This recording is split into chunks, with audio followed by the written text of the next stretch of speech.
আসসালামু আলাইকুম। সবাইকে স্বাগতম রিসেন্স ফ্যামিলিতে। আজকে আমি দেখাবো পোয়া মাছ ভুনা রেসিপি। এটি সামুদ্রিক মাছ। এখন এখানে পোয়া মাছ কেটে ভালোভাবে ধুয়ে পরিষ্কার করে নিয়েছি।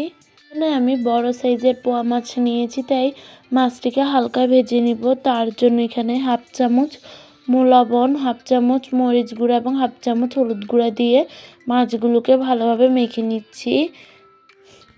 এখানে আমি পরিমাণ মতো রান্নার তেল দিয়ে দিচ্ছি। এখন তেল গরম হয়েছে, পোয়া মাছগুলো দিয়ে দিচ্ছি। হালকা করে মাছগুলোকে ভেজে নিব। এখন এক সাইড ভালোভাবে ভেজে নেওয়া হয়ে গিয়েছে, এখন অপর সাইডটিও ভেজে নিব। এখন মাছগুলো ভেজে নেওয়া হয়ে গিয়েছে, উঠিয়ে নিব। এখন মাছগুলো উঠিয়ে নিচ্ছি। এখন আমি মাছ ভাজি তেলে রান্নাটি করছি। প্রথমে তেলের মধ্যে আমি 1 কাপ পেঁয়াজ কুচি দিয়ে দিয়েছি।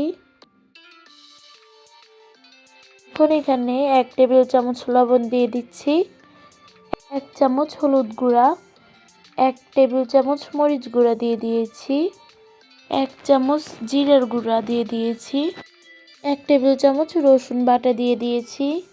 এখানে একটি টমেটো কুচি দিয়ে দিচ্ছি। এখন এগুলো ভালোভাবে কষিয়ে নিব।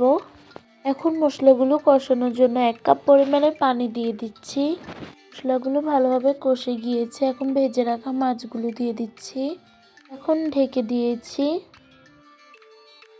এখন কিছুক্ষণ পরে দেখাচ্ছি। এখন পালি করে রাখা কাঁচামরিচ দিয়ে দিচ্ছি।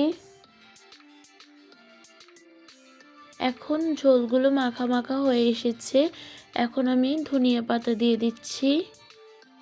এখন তৈরি হয়ে গিয়েছে মজাদার পোয়া মাছের রেসিপিটি। ভালো লাগলে অবশ্যই লাইক কমেন্ট শেয়ার করে পাশে থাকবেন।